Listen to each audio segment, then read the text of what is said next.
إذ قال يا عيسى إني متوفيك ورافعك إلي ومطهرك من الذين كفروا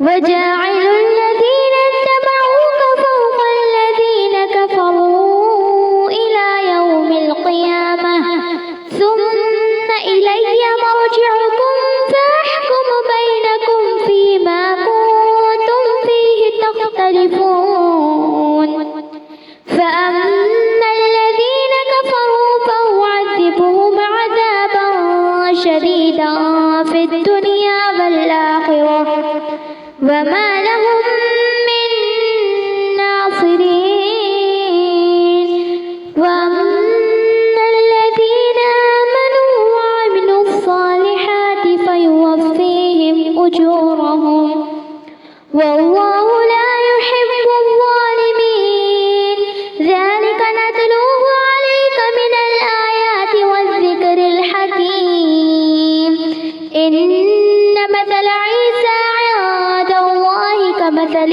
آدم خلقه من تراب ثم قال له كن فيكون الحق من ربك فلا تكن من الممترين فمن حاجك فيه من بعد ما جاءك من العلم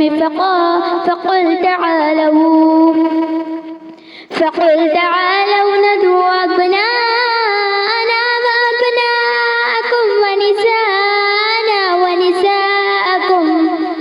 ونساءكم وأنفسنا وأنفسكم ثم نبتهل فنجعل لعنة الله على الكاذبين إن هذا لهو القصص الحق وما من إله إلا الله وإن الله لهو العزيز الحكيم فإن تولوا فإن الله عليم بالمفسدين قل يا أهل الكتاب تعالوا إلى كلمة سواء بيننا وبينكم ألا نعبد إلا الله ولا نشرك به شيئا ولا يتخذ بعضنا بعضا أربابا من دون الله فإن تولوا فقولوا اشهدوا بأننا مسلمون يا أهل الكتاب لم تحاجون في إبراهيم وما أنزلت التوراة والإنجيل إلا من بعده أفلا تعقلون ها أنتم هؤلاء حاججتم فيما لكم به علم فلم تحاجون فيما ليس لكم به علم والله أعلم وأنتم لا تعلمون ما كان إبراهيم يهوديا ولا نصرانيا ولكن كان حنيفا مسلما وما كان من المشركين إن أولى الناس بإبراهيم وللذين اتبعوه وهذا النبي والذين آمنوا والله ولي المؤمنين ود طائفة من أهل الكتاب لو يضلونكم وما يضلون إلا أنفسهم وما يشعرون يا أهل الكتاب لم تكفرون بآيات الله وأنتم تشهدون يا أهل الكتاب لم تلبسون الحق بالباطل وتكتمون الحق وأنتم تعلمون وقال طائفة من أهل الكتاب آمنوا بالذي أنزل على الذين آمنوا وجه النهار واكفروا آخره لعلهم يرجعون ولا تؤمنوا إلا لمن تبع دينكم قل إن الهدى هدى الله أن يؤتى أحد مثل ما أوتيتم أو يحاجوكم عند ربكم قل إن الفضل بيد الله يؤتيه من يشاء والله واسع عليم يختص برحمته من يشاء والله ذو فضل عظيم ومن أهل الكتاب من إن تأمنه بقنطار يؤده إليك ومنهم من إن تأمنه بدينار لا يؤده إليك إلا ما دمت عليه قائما ذلك بأنهم قالوا ليس علينا في الأميين سبيل ويقولون على الله الكذب وهم يعلمون بلى من أوفى بعهده واتقى فإن الله يحب المتقين إن الذين يشترون بعهد الله وأيمانهم ثمنا قليلا أولئك لا خلاق لهم في الآخرة ولا يكلمهم الله ولا ينظر إليهم يوم القيامة ولا يزكيهم ولهم عذاب أليم وإن منهم لفريقا يلوون ألسنتهم بالكتاب لتحسبوه من الكتاب وما هو من الكتاب ويقولون هو من عند الله وما هو من عند الله ويقولون على الله الكذب وهم يعلمون ما كان لبشر أن يؤتيه الله الكتاب والحكم والنبوة ثم يقول للناس كونوا عبادا لي من دون الله ولكن كونوا ربانيين بما كنتم تعلمون الكتاب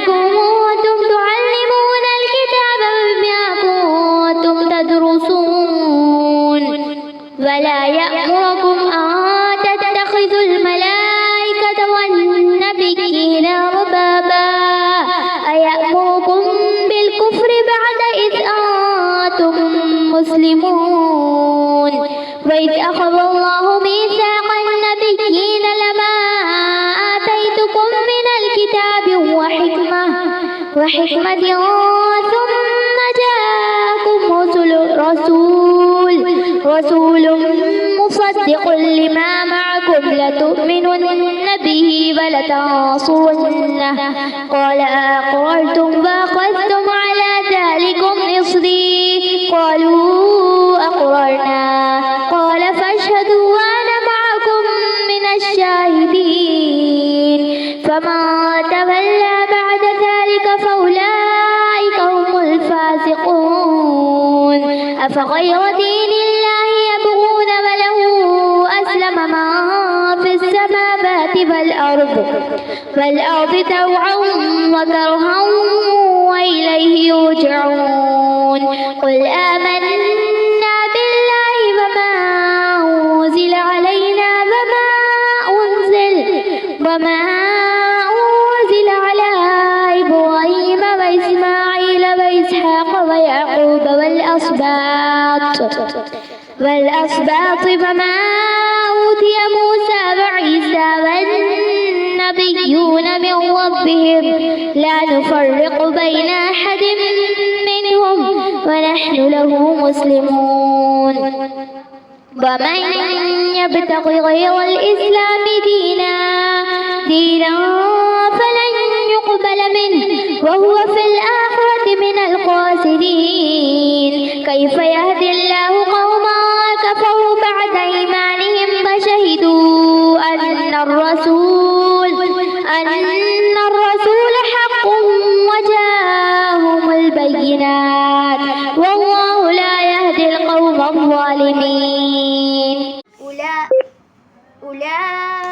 جزاؤهم أن عليهم لعنة الله والملائكة والناس أجمعين خالدين فيها لا يخفف عنهم العذاب ولا هم ينظرون إلا الذين تابوا من بعد ذلك وأصلحوا فإن الله غفور رحيم إن الذين كفروا بعد إيمانهم ثم ازدادوا كفرا لن تقبل توبتهم فأولئك هم الضالون إن الذين كفروا وماتوا وهم كفار فلن يقبل من أحدهم ملء الأرض ذهبا ولو افتدى به أولئك لهم عذاب أليم وما لهم من ناصرين صدق الله العظيم. نحمده ونصلي على رسول الكريم أما بعد فأعوذ بالله من الشيطان الرجيم بسم الله الرحمن الرحيم رب اشرح لي صدري ويسر لي أمري واحلل عقدة من لساني يفقهوا قولي ربي يسر ولا تعسر وتمم بالخير وبك نستعين يا فتاح ربي زدني علما يا مقلب القلوب ثبت قلبي على دينك اللهم لا سهل إلا ما جعلته سهلا وأنت تجعل الحسن سهلا إذا شئت اللهم فقهنا في الدين اللهم فقهنا في الدين اللهم فقهنا في الدين آمين يا رب العالمين. السلام علیکم ورحمۃ اللہ وبرکاتہ. آج ہم سورہ بقرہ مکمل کریں گے. آج ہمارا جز 3 شروع ہونے والا ہے انشاءاللہ. بسم اللہ الرحمن الرحیم. اب ہم سورہ آل عمران شروع کرنے والے ہیں. سورہ آل عمران مدنی صورت ہے. اس کی 200 آیتیں ہیں. اس کی فضیلت اور اہمیت دیکھیں. یہ دو صورتیں یعنی سورہ بقرہ اور سورہ آل عمران کو ظاہروین کہا گیا ہے. یہ روشن صورتیں ہیں. قیامت کے دن اپنے پڑھنے والوں کو اپنے سائے میں لیں گی. ان صورتوں سے محبت رکھنے والوں کو اللہ تعالیٰ یہ سفارش کرا کے اللہ تعالیٰ سے سفارش کرا کے جنت میں لے کے جائیں گی اور ہمارے لیے یہ جھگڑا کرے گی. اور یہ بھی صورت حروف مقطعات سے شروع ہے. جیسے کہ قرآن میں 29 صورتیں ہیں جس میں 6 صورتیں الف لام میم سے شروع ہوتی ہے. اس کے معنی کوئی نہیں جانتا سوائے اللہ سبحانہ تعالیٰ کے. اور سورہ آل عمران کی 83 آیتیں عیسائیوں کے وفد نجران کے بارے میں ہے. 9 ہجری میں نازل ہوئی تھی یہ صورت جو آپ صلی اللہ علیہ وسلم کی خدمت میں حاضر ہوئے تھے. عصر کی نماز کے وقت تمام لوگ بہت ہی عمدہ لباس پہنے ہوئے تھے. اب یہ حروف مقطعات کے معنی تو اللہ کے سوا کوئی نہیں جان سکتا. اب اس کے آگے آیت نمبر 2 میں اللہ تعالیٰ وہ ہے جس کے سوا کوئی معبود نہیں, جو زندہ ہے اور سب کا نگہبان ہے. اس میں توحید پھر سے بیان کی گئی. اور حی القیوم اللہ تعالیٰ کی خاص صفات ہے. حی کا مطلب ہے ازل سے ہے اور ہمیشہ رہے گا اور اسے محسوس ہوگا. جب ایسا افسوس کرنا کیا فائدہ ہوگا. شیطان کی باتوں میں نہ آتا تو آج ہم عذاب سے بچ جاتے تھے, لیکن وہاں پر حسرت کے سوا کچھ نہیں ملنے والا ہے. تو اب عقل مند وہی ہے سانس رہتے ہوئے آخرت کی اپنی تیاری کر لے. اللہ تعالیٰ اپنے نیک بندوں کو خوشخبریاں دیتا ہے کہ وہ اللہ تعالیٰ کے لطف و کرم سے کبھی نا امید نہ ہو. اللہ تعالیٰ اپنے بندوں پر 70 ماہوں سے زیادہ رحم کرنے والا مہربان ہے. قل ان کنتم تحبون اللہ فاتبعونی یحببکم اللہ ویغفر لکم ذنوبکم واللہ غفور رحیم. قل اطیعوا اللہ ورسول فإن تولوا فإن اللہ لا يحب الکافرین. یہود اور نصارہ دونوں دعویٰ کرتے تھے کہ ہمیں اللہ تعالیٰ سے اور اللہ تعالیٰ کو ہم سے محبت ہے. بالخصوص عیسائی حضرت عیسیٰ علیہ السلام کو مریم علیہ السلام کی تعظیم و تکریم میں اتنا غلو کیا کہ انہیں درجہ الوہیت پر فائز کر دیا, یعنی اللہ تعالیٰ کا بیٹا بنا لیا. اسی طرح اور 3 خداؤں میں کا ایک خدا مانتے تھے لوگ. اسی طرح اللہ تعالیٰ کی رضا و محبت چاہتے ہیں. اللہ تعالیٰ فرماتے ہیں کہ ان کے دعوے اور ان کی بدعتیں یہ خود ساختہ ہے. اللہ تعالیٰ کی اگر رضا چاہتے ہیں تو اللہ تعالیٰ کا یعنی اللہ تعالیٰ ایک ہے اور اللہ تعالیٰ کا آخری پیغام قرآن جو ہے نا اس پر ایمان لانا اور محمد صلی اللہ علیہ وسلم کو اپنا رسول ماننا, تبھی وہ مومن ہو سکتے. اس آیت میں اللہ تعالیٰ کی اطاعت کے ساتھ ساتھ اطاعت رسول کا حکم دیا گیا. اب نجات اگر ہے تو صرف کس میں ہے؟ اللہ اور رسول کی اطاعت میں ہے. اس سے جو کفر کریں گے وہ کافر ہے. اور کافروں کو اللہ تعالیٰ پسند نہیں فرماتا، چاہے وہ اللہ کی محبت اور قرب کے کتنے ہی دعوے نہ کر لیں۔ حدیث کے منکرین اور اتباع رسول کی نافرمانی کرنے والے بھی اس وقت یعنی یہ سخت وعید میں شامل ہے، کیونکہ یہ اپنے انداز سے بدعتیں کرتے ہیں جسے یہاں کفر بتایا گیا ہے۔ ان اللہ اصطفى آدم ونوح وعلى ابراہیم وعلى عمران علی العالمین ذریۃ بعضها من بعض واللہ سمیع علیم۔ بے شک اللہ تعالیٰ نے جہان والوں میں حضرت آدم علیہ السلام کو، نوح علیہ السلام کو، ابراہیم علیہ السلام کے خاندان کو، عمران کے خاندان کو منتخب فرمایا۔ یعنی منتخب فرمانا یہ ایک عام بات نہیں ہے، یہ اللہ تعالیٰ کے چنے ہوئے بندے ہیں۔ انبیاء علیہ السلام کے خاندانوں میں سے 2 عمران ہوئے، حضرت موسیٰ علیہ السلام و ہارون علیہ السلام کے والد، اور دوسرا مریم علیہ السلام کے والد۔ اور مریم کے والد کا نام، والدہ کا نام کیا تھا؟ حنا۔ تو دوسرے عمران کے خاندان کو بلند درجہ یعنی حضرت مریم علیہ السلام اور ان کے بیٹے عیسیٰ علیہ السلام کی وجہ سے حاصل ہوئی تھی۔ اس آیت میں اللہ تعالیٰ مزید 3 خاندانوں کا تذکرہ فرمایا ہے جن کو اللہ تعالیٰ نے اپنے وقت میں جہاں والوں پر فضیلت دی تھی۔ ان میں سے پہلے آدم علیہ السلام ہے، جس کو اللہ تعالیٰ نے اپنے ہاتھ سے بنایا تھا، پھر اس میں روح پھونکی تھی اور انہیں فرشتوں کو سجدہ کرنے کا حکم دیا تھا، اور اللہ تعالیٰ ان کو علم عطا کیا تھا اور جنت میں رہنے کے لیے رہائش عطا کی تھی۔ پھر زمین میں بھیج دیا گیا جس میں اللہ تعالیٰ کی بہت سی حکمتیں تھیں۔ حضرت نوح علیہ السلام اس وقت رسول بنا کر بھیجے گئے تھے جب لوگوں نے اللہ تعالیٰ کے ساتھ چھوڑ کے شرک کرنے لگے تھے، یعنی اللہ کو چھوڑ کر بتوں کو اپنا معبود بنا لیے تھے۔ ان کی عمر 9500 سال کی تھی۔ اتنی تبلیغ کرنے کے بعد میں بھی چند لوگ ہی ایمان لائے تھے۔ تو کشتی بنانے کا حکم ہوا تھا، اور وہ کشتی میں جو ایماندار کو لے کے سوار ہوئے تھے ان کو بچا لیا گیا تھا۔ پھر آپ کی بددعا سے اہل ایمان کے سوا دوسرے تمام لوگ طوفان میں غرق کر دیے گئے تھے، جن میں ان کا بیٹا بھی شامل تھا۔ نبی نوح اپنے بیٹے کو کفر کی وجہ سے نہیں بچا سکے، تو آج کے یہ پیر مرشد دوسروں کو کیسے فائدہ پہنچائیں گے؟ غور کریے۔ اور تیسرا، حضرت ابراہیم علیہ السلام کو یہ فضیلت دی کہ ان میں انبیاء و رسول کا سلسلہ قائم رکھا، اور پیغمبر انہی کی نسل میں سے ہے۔ کائنات کی سب سے افضل حضرت محمد مصطفیٰ صلی اللہ علیہ وسلم بھی حضرت ابراہیم علیہ السلام کے بیٹے اسماعیل علیہ السلام کی نسل سے ہے۔ یعنی نبیوں کی اولاد سے بھی نبی پیدا ہوئے۔ ہر نبی دین توحید یعنی وحدانیت کا نام لے کر آئے تھے۔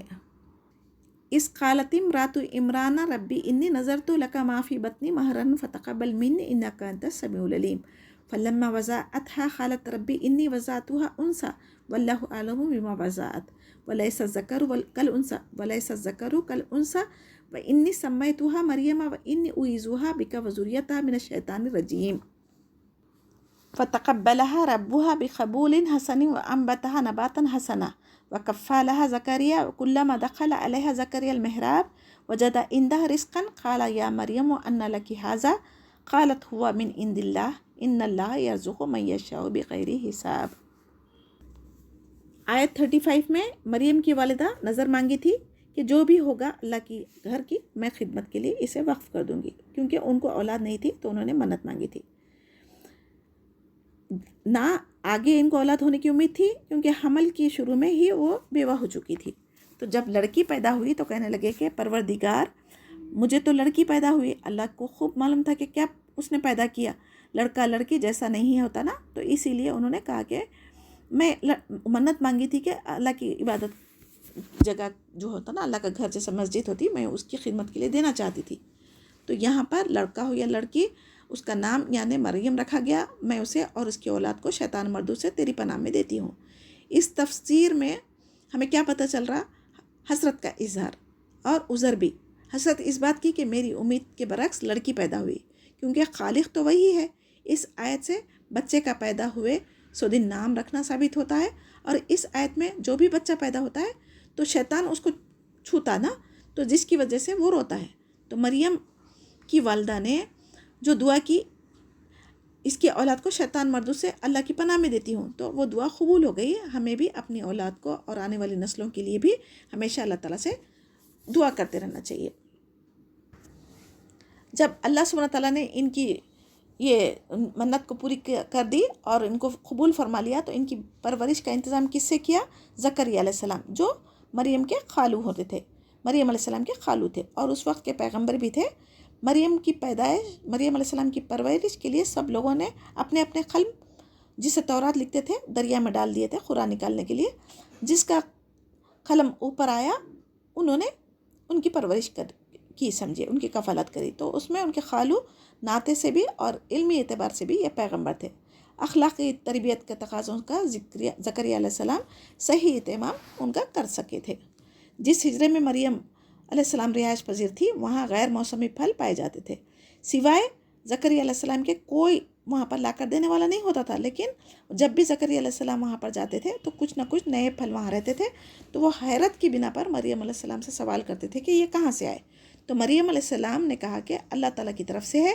گویا مریم علیہ السلام کی کرامت نہیں تھی یہ کسی نبی کے ہاتھ پر معجزے ظاہر ہو جانا، کسی ولی کے ہاتھ پر ظاہر ہونا تو اسے کرامت کہا جاتا ہے. لیکن دونوں برحق ہے، ان کا صدور اللہ کے حکم سے ہی ہو سکتا. نبی یا ولی کے اختیار میں یہ بات ہرگز نہیں ہے کہ وہ معجزہ اور کرامت جب چاہے دکھا سکے. اہل بدعت اولیاء کی کرامتوں سے عوام کو شرک عقیدوں میں مبتلا کرتے ہیں. یعنی معجزات اور کرامت اس بات کی دلیل ہے کہ یہ حضرت اللہ تعالیٰ کی بارگاہ میں خاص مقام رکھنے والے ہوتے، مگر ان کے پاس کائنات میں تصرف کرنے کا کوئی اختیار نہیں رہتا. اور بیت المقدس کی مسجد سلیمانی میں حضرت مریم علیہ السلام کی پرورش کی گئی تھی. اور اللہ تعالیٰ قادر ہے بن موسم کے پھل بھی دینے کے لیے، کیونکہ رزق میں کشادگی دینا یہ کسی انسان کی بس کی بات نہیں ہے. اللہ تعالیٰ ہی رازق ہے، خالق ہے، وہ ہر چیز پر قادر بھی ہے. دعا زکریا ربہ قال ربی حب لی من لدنک ذریۃ طیبہ انک سمیع الدعاء فنادته الملائکۃ وهو قائم یصلی فی المحراب ان اللہ یبشرک بیحییٰ مصدقا بکلمات من اللہ وسیدا وحصورا ونبیا من الصالحین.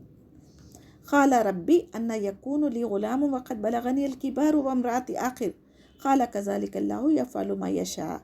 قال ربی اجعل لی آیاتا قال آیاتک الا تکلم الناس ثلاثۃ ایام الا رمزا واذکر ربک کثیرا وسبح بالعشی والابکار.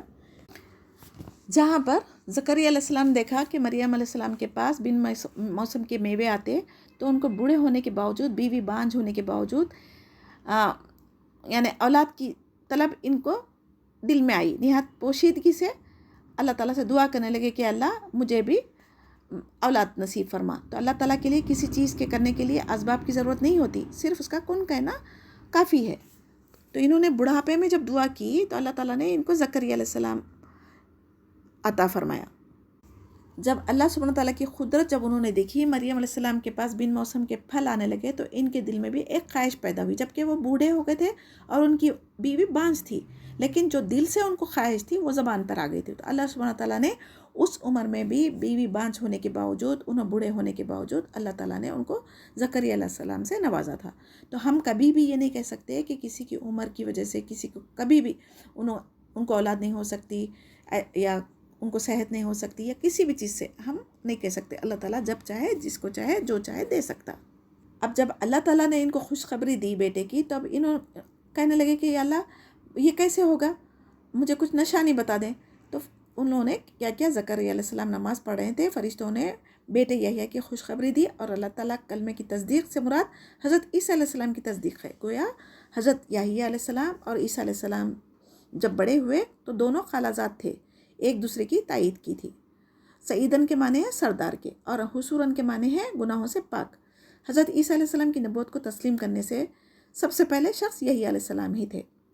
حضرت زکریا علیہ السلام کے بیٹے کی خوشخبری پھر ساتھ میں نبوت کی بشارت بھی دی گئی تھی نا. تو تب زکریا علیہ السلام کو خیال پیدا ہوا کہ ظاہری اسباب تو اس کا ہونا محال ہے. تو کہنے لگے خدایا میرے ہاں بچہ کیسا ہوگا، میں بوڑھا ہوں اور میری بیوی بانجھ ہے. فرشتے نے اسی وقت جواب دیا کہ اللہ تعالیٰ کا امر سب سے بڑا امر ہے، اس کے پاس کوئی چیز انہونی نہیں ہے، وہ جو چاہے جب چاہے جسے چاہے کر سکتا ہے. بڑھاپے میں جب معجزانہ طور پر ان کو اولاد کی خوشخبری سنائی گئی تو ان کے اشتیاق میں اضافہ ہوا اور نشانی معلوم کرنی چاہیے. اللہ تعالیٰ نے فرمایا تم 3 دن تک تیری زبان بند ہو جائے گی اور تو خاموشی سے کثرت سے صبح شام اللہ تعالیٰ کی تسبیح بیان کرے گا تاکہ اس نعمت الہی کا جو تجھے ملنے والی ہے اس کا شکر ادا ہو. اس آیت میں ہمیں سبق دیا جا رہا ہے کہ اللہ تعالیٰ تمہاری طلب کے مطابق تمہیں مزید نعمتوں سے نوازے تو اسی حساب سے اللہ تعالیٰ کا شکر کرنے میں بھی زیادہ کرنا چاہیے، اضافہ کرنا چاہیے. وَإِذْ قَالَتِ الْمَلَائِكَةُ يَا مَرْيَمُ إِنَّ اللَّهَ اصْطَفَاكِ وَطَهَّرَكِ وَاصْطَفَاكِ عَلَى النِّسَاءِ الْعَالَمِينَ. یا مریم اقنتی لربک واسجدی ورکعی مع الراکعین ذالک من انباء الغیب نوحیہ الیک وما كنت لديهم إذ يلقون أقلامهم أيهم يكفل مريم وما كنت لديهم إذ يختصمون إذ قالت الملائكة يا مريم إن الله يبشرك بكلمات منه إذ قالت الملائكة يا مريم إن الله يبشرك بكلمات منه اسمه المسيح عيسى ابن مريم وجيها في الدنيا والآخرة ومن المقربين ويكلم الناس في المهد وكهلا من الصالحين قالت ربي أن يكون لي ولد ولم يمسسني بشر قال كذلك الله يخلق ما يشاء إذا قضى أمرا فإنما يقول له كن فيكون ويعلمه الكتاب والحكمة والتوراة والإنجيل ورسولا إلى بني إسرائيل أني قد جئتكم بآيات من ربكم أني أخلق لكم من الطين كهيئة الطير فانفخوا فيه فيكون طيرا بإذن الله وأبرئ الأكمام والأبرص وأحيي الموتى بإذن الله وأنبئكم بما تأكلون وما تدخرون في بيوتكم إن في ذلك لآيات لكم إن كنتم مؤمنين۔ اب آیت 42 میں جب فرشتوں نے کہا اے مریم اللہ تعالیٰ نے تجھے برگزیدہ کر لیا ہے اور تجھے پاک کر دیا ہے، سارے جہاں کی عورتوں پہ تیرا انتخاب کرا، تو حضرت مریم علیہ السلام کا یہ شرف و فضل ان کے اپنے زمانے کے اعتبار سے ہے، کیونکہ حدیث میں 4 عورتوں کو کامل قرار دیا گیا ہے۔ ایک حضرت مریم علیہ السلام، دوسرا حضرت آسیہ رضی اللہ تعالیٰ عنہ جو فرعون کی بیوی تھی، اور تیسری حضرت خدیجہ رضی اللہ تعالیٰ عنہ، چوتھی حضرت عائشہ رضی اللہ تعالیٰ عنہ۔ اور عائشہ رضی اللہ تعالیٰ عنہ کے بارے میں کہا گیا ہے کہ ان کی فضیلت دیگر تمام عورتوں پر ایسی ہے جیسے سرید کی تمام خانوں پر فضیلت ہے۔ اور بعض ترمذی روایت میں ہے کہ حضرت فاطمہ رضی اللہ تعالیٰ عنہ جو نبی کریم صلی اللہ علیہ وسلم کی صاحبزادی تھی، ان کی بھی فضیلت ہے۔ سرید کس کو کہا جاتا؟ سرید یعنی گوشت کے شوربے میں بھکی ہوئی روٹی، عرب والوں کے لیے بہت مرغوب غذا تھی یہ، تو اسی لیے یہاں پر اس کی مثال دی گئی۔ اب جب مریم علیہ السلام کو یہ بیٹے کی خوشخبری دی تو یہاں پر کیا ہوا؟ اللہ کی عبادت میں، اطاعت میں، سجدہ کرنا، رکوع کرنا اور خشوع و خضوع کے ساتھ نماز میں مشغول رہنے کا حکم دیا گیا ہے۔